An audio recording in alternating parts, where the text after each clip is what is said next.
2017년 5월 20일 예수님의 메시지 말씀 디모데전서 3장 16절 크도다 경건의 비밀이여 그렇지 않다 하는 이도 없도다. 그는 육신으로 나타나신 바 되시고 영으로 의롭다 하심을 입으시고 천사들에게 보이시고 만국에서 전파되시고 영광 가운데서 올리우셨음이니라.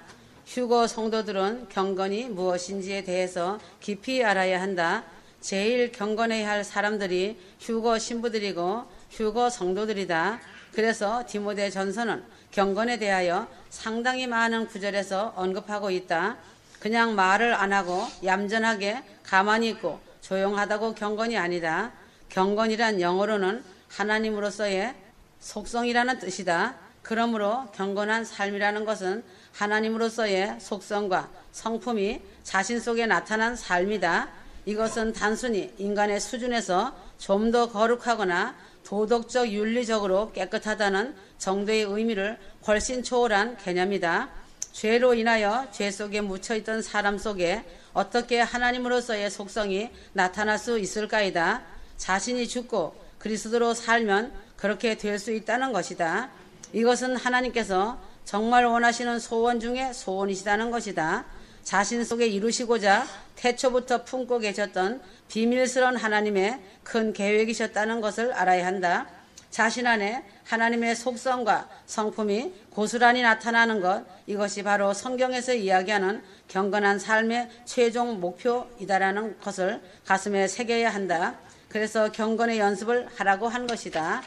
그래서 삶이 기도라고 한 것이다. 삶을 잘 살아가는 자는 삶 속에서 경건의 아름다운 모습이 자신의 속사람이 겉으로 나타나기 때문에 그 열매가 누가 보아도 아름답게 나타난다.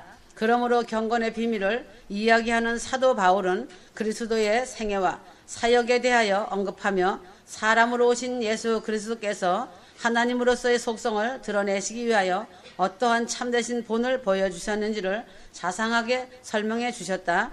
이것이 바로 휴거 성도들과 휴거 신부들이 본을 받고 따라가야 할 경건한 삶의 표본이라고 할 수 있다. 나 자신의 삶 속에서도 예수님께서 걸어가셨던 삶의 발자취를 그대로 따라감으로 경건한 삶을 살아갈 수 있다. 첫째는 육신으로 나타나신 바가 되셨다는 확실한 사실이며 실체이시다. 고린도 후서 5장 16절에서 17절 그러므로 우리가 이제부터는 아무 사람도 육체대로 알지 아니하노라. 비록 우리가 그리스도 육체대로 알았으나 이제부터는 이같이 알지 아니하노라. 그런즉 누구든지 그리스도 안에 있으면 새로운 피조물이라. 이전 것은 지나갔으니 보라 새 것이 되었도다. 창조주 하나님께서 나 자신을 사랑하사 육신의 몸을 입고 내려오심은 더 이상 내가 육체대로 살지 않도록 하기 위함인 것이다. 또한 다른 사람을 바라볼 때 육체대로 바라보지 않도록 하시기 위함이다. 이전 것은 지나갔으니 보라 새 것이 되었도다. 그리스도 안에서 새로이 거듭난 새 피조물로 나 자신과 다른 사람을 바라보는 것, 이것이 경건한 삶의 첫 시발점이다. 그러므로 두 번째는 영으로 의롭다 하심을 입으셨다는 것이다. 갈라디아서 5장 16절 내가 이르노니 너희는 성령을 쫓아 행하라. 그리하면 육체의 욕심을 이루지 아니하리라. 예수님께서는 성령으로 잉태되어 성령 세례를 받으심으로 의롭다 하심을 입으시고 하나님의 아들로서 인정되셨다.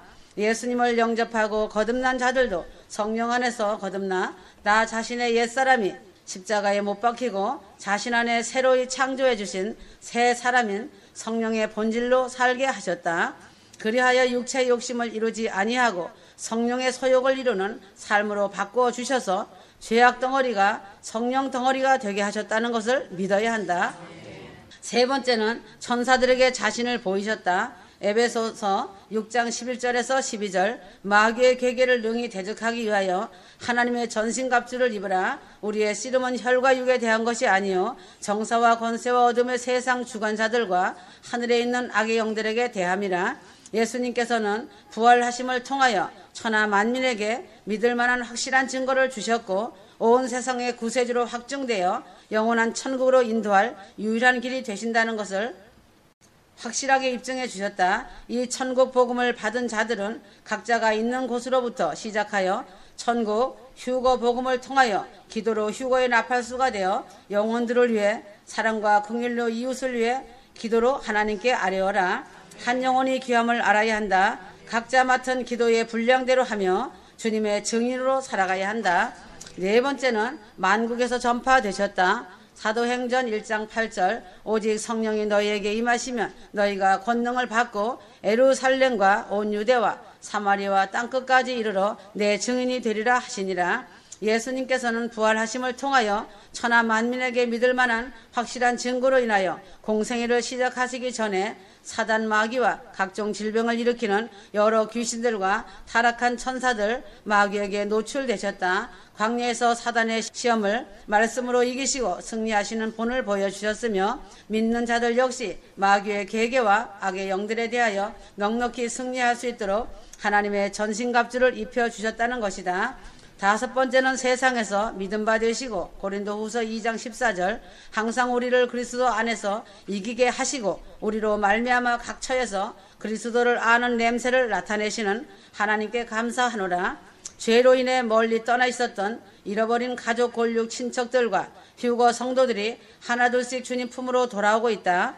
거듭나고 경건의 비밀 속으로 들어간 휴거 신부들이 나 자신 안에서 풍겨 나오는 그리스도의 향기를 맡고 죄와 사망 권세에 매어 살던 포로된 자들이 돌아오고 있다. 나는 너무 기쁘구나. 교만한 자들은 도태되고 죄를 뉘우치는 자들은 돌아오는 희비가 엇갈리는 시간대이다. 나는 지금이라도 돌아오는 자들을 보면 너무 사랑스러워 안아주고 있다. 물이 바다를 덮은 같이 사랑하는 자들을 영원한 사망에서 건져주실 구세주이신 예수님의 사랑이 온 세상을 뒤덮게 될 큰 구원 휴거의 날이 될 것이다. 큰 구원 휴거의 날까지 택하신 자들을 끌어모으시는 사랑의 믿음의 행렬은 계속될 것이다. 주님은 한 생명도 택하신 자들을 잃지 않으신다고 하셨다. 교만하고 탐욕적이고 머리만 풍성한 자는 제 갈 길로 갈 수밖에 없는 낙오자라고 하신다. 십자가에 죽으시고 부활하신 예수님께서 하늘로 올리워 승천하심으로 경건한 삶을 완성하신 것처럼 주님을 믿고 따르는 주님의 신부들은 예수님 다시 오시는 그날에 공중으로 끌어올려 공중에서 주를 영접함으로 경건한 삶을 완성하게 될 것이다. 예수 그리스도의 생애와 사역이 바로 우리의 삶 속에 고스란히 재현되는 것, 이것이 바로 하나님께서 휴거 신부 안에 이루기 원하시는 경건한 삶이다. 이러한 참된 경건이 내 속에 이루어지기 위하여 가장 먼저 선행되어야 할 것은 바로 내가 죽고 그리스도께서 내 안에 사시는 것이다. 믿는다는 것은 주님께서 다 하시도록 내 모든 것을 주님께 전부 내어 맡겨 던져버리는 것이다. 나는 할 수 없으니 주님께서 다 하시도록 내 모든 것을 주님께 전부 내어 맡겨버리는 것이다. 나는 할 수 없으니 주님께서 다 하시도록 새 삶의 주인을 바꾸는 것이다. 자신이 할 일은 주인의 말을 귀 기울여 잘 듣고 말씀으로 궁금한 건 여쭤보며 기도하며 착하고 좋은 마음으로 순종하는 것뿐이다. 그러면 주님이 다 하시며 내 자신의 삶을 대신 살아주신다. 내가 죽고 그리스도로 사는 삶이 내 속에 하나님의 속성의 성품이 나타나는 경건한 삶의 핵심임을 배워야 한다. 왕성한 말씀과 기도의 삶, 전도와 양육의 삶을 힘써 순종함으로 내 속에 그리스도만이 나타나도록 해야겠다. 다짐하여라. 성도들이나 목사들은 경건이 거룩하고 순결한 윤리적인 개념으로 생각해왔다. 그런데 경건은 정말 크고 비밀한 것이다. 하나님의 속성과 성품이 죄인된 내 육체 안에 나타나는 기적 같은 이 일이 자신의 삶의 실체로서 나타나는 삶을 살아야 한다. 경건에 이르기를 연습하라는 주님의 말씀에 순종하여 말씀과 기도로 주님과 동행하고 교제하며 사랑의 친밀함 속으로 사랑을 실천하는 삶을 살아가야 한다. 말씀을 자신의 것으로 받고 실천하지 못하면 아무리 많이 읽어도 그저 읽는 것으로 끝내고 만다. 하나님의 성경 말씀은 성령님의 감동으로 쓰여진 계시의 말씀이다. 수천 년의 시간의 터널 안에서 수십 명의 손끝에 성령님이 직접 감동을 부으셨고 수십 권의 책으로 흩어진 조각들이 하나님의 주권 가운데 모여져 오늘날 성도들의 구원을 이루기에 넉넉하도록 인도하시는 살아있는 말씀이 된 것이다. 그런데 왜 성경을 읽으면서 진리를 깨닫지 못하는가다? 그것은 성경을 교훈적으로 접근하기 때문이다. 예수님의 메시지 말씀도 읽기는 읽는데 깨닫지 못하고 있다. 깨닫지 못하는 이유는 먼저는 미련한 사람이 쓴 것이라고 생각을 먼저 하고 읽기 때문이다. 학식이 많은 목사나 신학 교수 박사들이 메시지 말씀을 썼다면 믿고 읽을 것이다. 이것이 문제가 된 것이다. 사람이 계시받고 응답받고 썼다고 생각하기 때문이다. 메시지 말씀은 구약의 모세처럼 바울처럼 사도 요한처럼 그 시대나 지금 시대나 똑같이 주님의 친밀한 사랑의 말씀이 한 글자씩 기록되어진 말씀이다. 지금 종말의 시간대에 예수님 메시지 말씀이 다시 기록되어진 것은 공중재림 휴거의 나팔이 기록되어 전 세계에 불어져야만 기름 등불이 준비되어지기 때문에 2015년부터 시작한 것이다. 휴거를 사모하고 소망하는 신부들은 메시지 말씀에 눈이 열리고 귀가 열려 듣고 깨닫는 영계의 눈이 열리는 것이다. 성경 말씀과 메시지 말씀이 택하여진 자들의 마음을 흔들어 깨워 준비될 것이다. 휴거 성도들이나 휴거 신부들은 메시지 말씀이 자신들에게 삶의 지혜를 주고 큰 소망이 되고 공동체의 유익을 주고 자신에게 큰 위로와 힘을 주고 격려를 주며 생명이 살아나는 놀라운 체험을 할 것이다. 생명의 말씀은 살아있기 때문에 부활의 능력이 임하게 되어 있다. 예수 메시지 말씀을 소홀히 여기고 믿지 않는 자들은 교만하고 탐욕적이며 머리는 있지만 가슴이 없는 자들이다. 이런 자는 자신의 목적을 위하여 교훈적인 접근만을 하기 때문이다. 성경은 구원을 완성하시고자 하는 하나님의 간절한 마음이 절절하게 녹아있는 하나님의 약속과 선포이며 성도들을 향한 부르심이다. 예수 메시지 말씀은 성경을 토대로 하여 사랑하는 예수님의 신부들을 때가 되매 데려가시겠으니 깨어 기름등불 준비하여 회개하며 결혼 준비하라고 가슴 절절한 예수님의 부르심이다. 이제는 준비된 신부들이여 일어나 가자이다. 하나님의 공중휴거를 완성하시고자 하는 하나님의 애달픈 사랑의 손짓이다. 하나님의 간절한 사랑의 마음이 절절하게 녹아있는 하나님의 약속과 선포이며 휴거 신부들을 향한 부르심이다. 이 말씀이 실제로 이루어질 것이다. 그렇기 때문에 휴거 신부들은 성경을 계시적으로 접근하고 메시지 말씀을 실제로 현실이 되어 영광의 그날이 눈앞이라는 것을 있는 그대로 믿어야 한다. 휴거 신부들은 나 자신에게 하나님이 요구하시는 것이 무엇인가? 하나님이 자신에게 무엇을 말씀하려 하시는가? 나 자신을 어떻게 인도하시려 하는가? 하나님의 계획은 무엇인가? 하나님이 말씀하시고자 하시는 본질을 보아야 하는 것이다. 궁극적인 하나님의 말씀은 결국은 성경의 본질과 예수의 메시지 말씀을 통하여 이루실 큰 구원 휴거와 심판이다. 즉 천국과 지옥이다. 아직도 지식인 머리에 놓여있는 교만한 자들이 깨어나야 한다. 과거의 사건과 현재의 상태와 미래의 결과 이러한 말씀들을 성경과 메시지 말씀 안에 나열하시면서 일목요연하게 조명하는 것은 큰 구원의 결과인 공중휴거와 심판의 결과인 불지옥이다. 지금의 교회들이 이것을 보려하지 않기 때문에 교회가 타락한 것이고 사역자들이 이 부분을 망각하였기 때문에 죄를 짓는 것이다. 교인들이 사역자들이 이것에 대한 메시지를 듣지 않으려고 하며 받아들이지 않았기 때문에 분별하지 못하는 것이다. 물질적인 풍요와 사회적인 높은 지위와 많은 사람을 거느리고 얻으려는 명예욕이 크게 확장되는 사업화된 교회, 이러한 것이 목적이 되어 말씀을 적용하려 하다 보니 성경을 교훈적으로 접근하게 되는 것이다. 그러나 휴거 성도들은 성경에 어디를 대하든지 계시적으로 접근하여야 한다.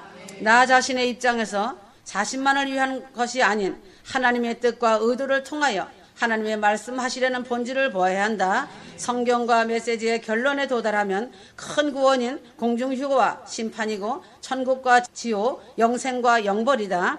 두려움으로 성경과 메시지 말씀으로 한 글자씩 호흡하며 읽어서 나 자신과 가족과 부모, 형제, 친척과 이웃 사랑으로 큰 구원 휴거 준비를 해야 하는 것이다. 기회는 늘 있는 것이 아니다. 육체로 이 땅에 있을 시간이 그리 많이 있지 않다. 두렵고 떨림으로 사모하여야 한다. 그래서 하나님은 휴거 신부들에게 언약의 약속을 주셨다. 너는 내 것이라고, 신랑과 신부는 한 몸이라고 하신 약속이다. 히브리서 6장 13절에서 15절. 하나님이 아브라함에게 약속하실 때에 가리켜 맹세할 자가 자기보다 더 큰 이가 없으므로 자기를 가리켜 맹세하여 가라사대 내가 반드시 너를 복주고 복주며 너를 번성케 하리라 하셨더니 저가 이같이 오래 참아 약속을 받았느니라. 하나님과 사람이 온전히 하나가 되어 막힌 담이 없었던 에덴 동산은 너무도 아름다웠다. 그러나 죄가 세상에 들어온 이후로 공중권세 잡은 사단 마귀로 인해 어느 육체도 천국에 들어갈 수 없게 되었다. 하지만 하나님께서는 아브라함이라는 한 사람을 택하셔서 그를 통해 천하 만민이 복을 얻게 하시겠다는 놀라운 약속을 허락하셨다. 이 약속은 어느 누구도 죄된 몸으로 들어갈 수 없었던 영원한 천국문을 활짝 열어주셔서 죄로 인해 영원한 사망으로 가야 할 사람들의 운명을 완전히 바꾸어 놓으시겠다는 축복의 약속이다.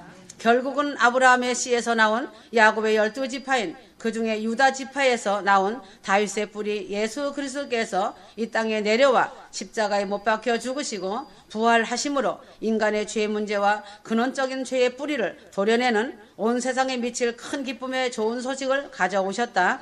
히브리서 6장 19절에서 20절 우리가 이 소망이 있는 것은 영혼의 닷 같아서 튼튼하고 견고하여 휘장 안에 들어가나니 그리로 앞서가신 예수께서 멜기세덱의 반차를 쫓아 영원히 대제사장이 되어 우리를 위하여 들어가셨느니라.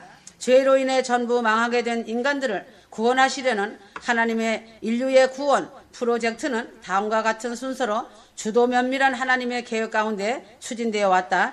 1단계는 아브라함에게 약속하셨다. 2단계는 아브라함의 씨인 그리스도께서 십자가에 죽으시고 부활하셨다. 3단계는 예수 그리스도께서 먼저 하늘의 지성소 천국에 들어가셨다. 4단계는 동일한 약속을 받은 수많은 성도들을 통해 천하 만민을 부르셨다. 5단계는 복음을 듣고 영생의 약속을 선물로 받은 모든 믿는 자들을 천국 백성 되게 하십니다. 이제 주님의 다시 오셔서 영원한 천국의 실체를 드러내실 구원의 완성과 심판의 때가 임박한 시점이다. 약속을 따라 살아가는 삶의 가장 근원적인 동기력은 영원한 천국이었다. 천국을 최종 목적지로 삼지 않고 약속을 따라 산다는 것은 그것이 아무리 영적인 비전이라 할지라도 이 땅에 맴도는 어리석은 삶일 수밖에 없다. 때로는 사역을 위해 주장하며 이 땅에서 많은 믿는 사람들이 늘어나는 것에 시야를 둘 때가 많이 있다. 하지만 결코 그것이 신앙의 최종 목적지일 수는 없다. 사역은 하나님께서 부흥케도 하시고 흩으시기도 하시기에 눈에 보이는 사역에 따라 휘둘리는 삶을 살아서는 안 된다. 그러므로 하나님이 내게 주신 천국에 대한 약속을 분명히 할 때 영적으로 양육하고 세워주는 재생산의 삶의 동기력이 생기는 것이다. 사역은 수단이지 결코 최종 목표가 될 수 없다. 최종 목표가 되어야 할 것은 단연코 영원한 천국이 되어야 한다. 휴거 신부는 천국의 약속을 소망하며 자신에게 맡겨주신 영혼들을 위해 한 사람도 나고자가 없이 전부 다 구원받고 천국 백성들이 될 수 있도록 중보기도 시간을 주님께 드려야 한다. 이제는 주님 오심이 완벽하게 말씀대로 이루어지고 준비되어 가고 있다. 때가 너무 임박한 때이다. 그러므로 휴거 신부들은 부활에 감격하고 부활을 기다리는 삶을 살아야 한다. 사도행전 24장 5절에서 6절 우리가 보니 이 사람은 연병이라 천하에 퍼진 유대인을 다 소욕케 하는 자요 나사렛 이단의 괴수라 저가 또 성전을 더럽게 하려 함으로 우리가 잡아싸우니 유대 종교 지도자들이 바울을 고소한 이유는 유대인들을 소욕케 하며 성전을 더럽혔다는 죄목이었다. 그들이 표면적으로 내세운 바울의 죄목을 보면 그들은 참으로 성전을 소중히 여기고 하나님을 사랑하며 진리를 수호하고자 하는 의지가 대단한 것처럼 보인다. 그러나 그 마음을 들여다보면 회칠한 무덤임을 알 수 있다. 이 말씀은 그들의 마음속으로 들어가 다시 써보면 다음과 같다. 우리가 보니 이 사람은 반드시 제거해야 하는 전염병과 같은 자이다. 예루살렘뿐 아니라 천하에 흩어져 있는 우리의 밥줄인 유대인들을 선동하여 부활한 예수를 믿게 하는 자이다. 그는 우리가 장악하고 있는 기득권을 향한 도전이요 우리의 권력을 위협하는 요주의 인물이다. 예수 부활 이런 거 우리는 관심이 없다. 우리가 지금껏 구축해 놓은 종교적 아성과 기득권과 권력에 도전하는 모든 자들은 전부 숙청의 대상일 뿐이다. 유대 종교 지도자들은 예수님의 부활 사건을 똑똑히 보고 알고 있으면서도 자기가 주인이 되어 살고 있었기 때문에 영적인 눈이 멀어 바울을 죽이려 했던 것이다. 병을 고치시는 예수님을 보고 귀신의 왕이라고 사악한 말을 했었던 바로 그들이었으니 바울을 향해서 이런 반응을 보이는 건 너무도 당연한 반응이었던 것이다. 사도행전 24장 21절 오직 내가 저희 가운데 서서 외치기를 내가 죽은 자의 부활에 대하여 오늘 너희 앞에 신문을 받는다고 한 이 한 소리가 있을 따름이니라 하니 사도행전 24장 15절 16절 사도 바울 역시 유대 종교자들 중 한 사람이었고 그들처럼 그리스도인들을 무자비하게 핍박하고 죽이고 투옥시키기 위해 소매 걷어붙이고 앞장섰던 사람이었다. 그런데 부활하신 예수를 만나고 난 후부터는 그의 삶은 180도로 바뀌었다. 그는 예수 그리스도께서 하나님의 본체가 되시고 창조주 하나님께서 사람이 되어 내려오신 살아계신 구세주가 되심을 믿게 된 것이다. 장차 대환란이 일어나고 의인과 악인의 부활이 있으리라고 하는 소망을 따라 늘 하나님과 사람 앞에 양심에 거리낌 없는 삶을 힘썼다. 그리고 만나는 사람마다 붙잡고 예수 그리스도의 부활을 증거하였다. 부활은 당시 유대 종교 지도자들에게 절대 인정해서는 안 될 진리였다. 그들은 백성들을 선동하여 예수님을 십자가에 못 박아 죽인 장본인들이었기 때문에 그들이 부활을 인정한다는 것은 정치적으로 자멸하는 행위였기 때문이다. 그래서 마녀 사냥하듯 사도 바울을 죄인으로 몰아서 예수님을 처형시킨 것처럼 스데반을 돌로 쳐 죽였던 것처럼 똑같이 바울도 죽이려고 했던 것이다. 세상의 모습은 빌릭스도 돈이었다. 사도행전 24장 25절에서 26절 바울이 의와 절제와 장차 오는 심판을 강론하니 빌릭스가 두려워하여 대답하되 시방은 가라 내가 틈만 있으면 너를 부르리라 하고 동시에 또 바울에게 돈을 받을까 바라는 고로 더 자주 불러 같이 이야기하더라. 바울을 신문했던 빌릭스 총독은 바울의 부활 이야기에 관심이 있어 재판을 연기하고 개인적으로 불러서 바울의 강론을 들었다. 바울은 의와 절제와 장차 오는 대환란의 심판을 자세히 가르쳐 주었고 빌릭스는 진리 앞에 두려워하며 더 이상 듣기를 거부할 정도였다. 그러나 그와 동시에 바울에게서 뇌물로 돈을 받을 수 있지 않을까 하여 자주 불렀다. 심판을 두려워하면서도 끝까지 돈에 대한 욕심을 내려놓지 못하는 빌릭스의 모습을 보면서 인간의 마음속 깊이 뿌리 내려 있는 죄성의 심각성을 본다. 사도행전 24장을 살펴보면서 부활의 진리 앞에 이제는 명확한 태도를 취해야 함을 보게 된다. 빌릭스처럼 세상과 하나님을 겸하여 섬기면서 움켜쥐고 있던 것들을 내려놓지 못하는 미지근한 신앙은 이제 그만 내려놓아야 한다. 유대 종교 지도자들처럼 자기가 쌓아온 종교적 아성에 취하여 주님을 섬긴다는 미명하에 남을 판단하고 정죄하는 그 사악하고 교만한 바벨탑을 철저히 무너뜨려야 한다. 그러므로 사도 바울처럼 살아야 한다. 그는 부활에 감격하고 부활을 기다리며 부활의 주님 앞에 거리낌 없이 애썼으며 장차 올 부활의 날 세상 끝날을 소망하며 살았다. 지금은 십자가 부활과 휴거의 신앙으로 마음을 찢고 진정으로 회개하며 새롭게 거듭나며 마지막 시간대에 더욱 깨어 있어야 한다. 부활 공중 휴거를 기다리며 자신의 모든 삶이 휴거 복음에 젖어 살아가야 한다. 신문을 당한 죄수의 자리에서도 부활 휴거 신앙으로 인해 판사처럼 담대했던 바울의 멋진 삶을 배워야 한다. 바울처럼 그렇게 부활에 사로잡혀 십자가에 감사하고 공중재림 휴거에 소망을 두고 천국 가정 이루어가는 삶이 되기 위해 사랑으로 대가 지불을 하여야 한다. 휴거는 사랑이다. 어느 시간이 될 것이다. 다 왔다. 아멘.